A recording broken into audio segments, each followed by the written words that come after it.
अस्सलाम वालेकुम students, welcome back to the learning point. Students, test number 1 step के physical session के हमने पहली वाली टेस्ट में उसके दो पोर्शन डिस्कस किए थे। पार्ट 1 में हमने डिस्कस किया था बायोलॉजी, उसमें था होम्योस्टेसिस। पार्ट 2 में हमने डिस्कस किया था इंट्रोडक्शन टू ऑर्गेनिक केमिस्ट्री वाला, और अब पार्ट 3 में हम डिस्कस करने जा रहे हैं उसका इलेक्ट्रोस्टैटिक्स वाला पोर्शन। अगर आपको उसके प्रीवियस पार्ट की लिंक्स आपको आई बटन में भी मिल जाएंगी ऊपर, और आपको नीचे डिस्क्रिप्शन में भी मिल जाएंगी। तो आज का पार्ट को शुरू करते हैं। देखें यहाँ पर फर्स्ट ऑफ ऑल लिखा हुआ है कि 3 particles have charge 10 microcoulomb each and they are fixed at the corners of the equilateral triangle of the side of the force on each of the particle has a magnitude। अब यहाँ पर मैंने आपके लिए ये सवाल किया, मैं आपको ये समझाता हूँ किस तरीके से ये सवाल होगा। देखें, फर्स्ट ऑफ ऑल आप कंडीशन को समझेंगे कि कंडीशन ये है क्या। आपके पास 3 फोर्सेस थी, फोर्स 1, फोर्स 2, फोर्स 3। आपके पास चार्जेस थी 3, चार्ज 1, चार्ज 2, चार्ज 3, और वो 3 साइड ट्रायंगल इक्विलेटरल ट्रायंगल पर पड़ी हुई थी। ठीक है, उसके बाद जो उनकी सारी डायरेक्शन बीच में जो सबके बीच में जो डिस्टेंस था वो था 0.5 मीटर, 0.5 मीटर, 0.5 मीटर। अब हमें मालूम करना है कि एक फोर्स पर्टिकुलर एक चार्ज दूसरी चार्ज पर पर्टिकुलर कितना फोर्स लगाएगी। देखें, F1 एंड F3 एक दूसरे पर फोर्स लगाएंगी नीचे वाली डायरेक्शन में। देखें, रेडिएशंस इसकी भी बाहर, इसकी भी बाहर, पर्टिकुलर ये क्या करेंगी, एक दूसरे को रिपेल करेंगी। रिपेल कर क्या करेगा, ये फोर्स इधर की तरफ जाता जाएगा। मतलब क्या, इस तरीके नीचे का डायरेक्शन में जो मैंने ये वाला एरो शो किया है। उसके अलावा F2 एंड F3 ये भी क्या है, सेम चार्जेस हैं, एक दूसरे को क्या करेंगी, रिपेल करेंगी। तो ये चार्ज जो F3 वो कहाँ पर चला जाएगा, इस डायरेक्शन में चला जाएगा। ठीक, ये है आपके फोर्स के डायरेक्शन। अब देखें, इक्विलैटरल ट्रायंगल में हमेशा जो एंगल होती है वो होती है 60 डिग्री।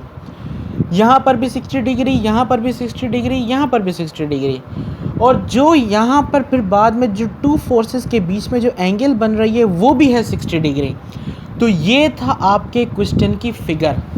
अब हमें बताना है कि इसमें जो फोर्स लग रही है उसकी अमाउंट कितनी है। देखिए, फोर्स आप मालूम करते हैं आपके कूलम्स लॉ से, F = K Q1 Q2 divided by R square.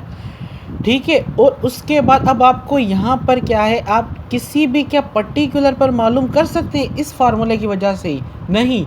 Her geometrical shape का अलग अलग फार्मूला होता है, हर जियोमेट्रिक चीज़ का अलग अलग मेथड है।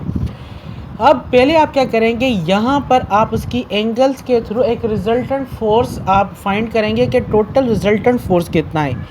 आपके पास एक फार्मूला आता है जो आपने वेक्टर वाले चैप्टर में पढ़ा था कि the resultant is equal to the under root of a square plus b square plus 2 into a2ab cos theta.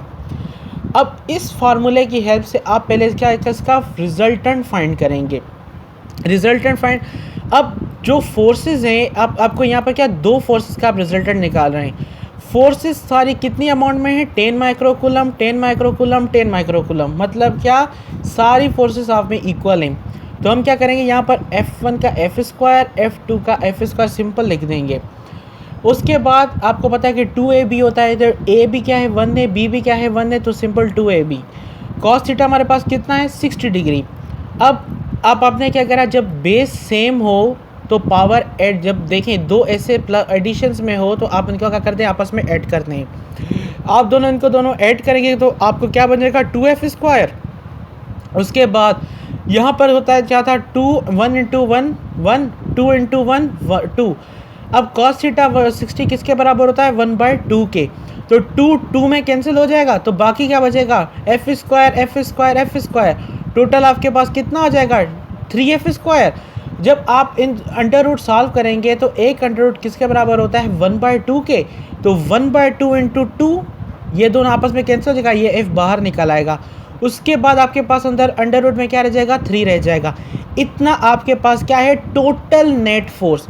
अब आप क्या करेंगे, टोटल नेट अब आप करेंगे 1 2 मतलब चार्जेस का इंडिविजुअल फोर्स। वो कैसे आप सिंपली फाइंड करेंगे, F is equal to k Q1 Q2 divide by r square, वही रिटेन के दो वैल्यू दो हमने रख लिए, वो यही था हमारा कूलम्स कांस्टेंट, ये था हमारा डिस्टेंस। ठीक है, हमारा इसको जब सॉल्व करेंगे आंसर कितना आ जाएगा 3.6। अब ये क्या है, हमारे टू चार्जेस के आपस में फोर्स। ठीक है, हमें क्या फाइंड किया, हमने ऊपर क्या था कि टोटल रिजल्टेंट फोर्स। अब हमें फाइंड क्या करेंगे कि किस डायरेक्शन में जो आपस में जो एक फोर्स ने दूसरे फोर्स पर एक्ट किया था by with the respective in the triangle at the particular angles.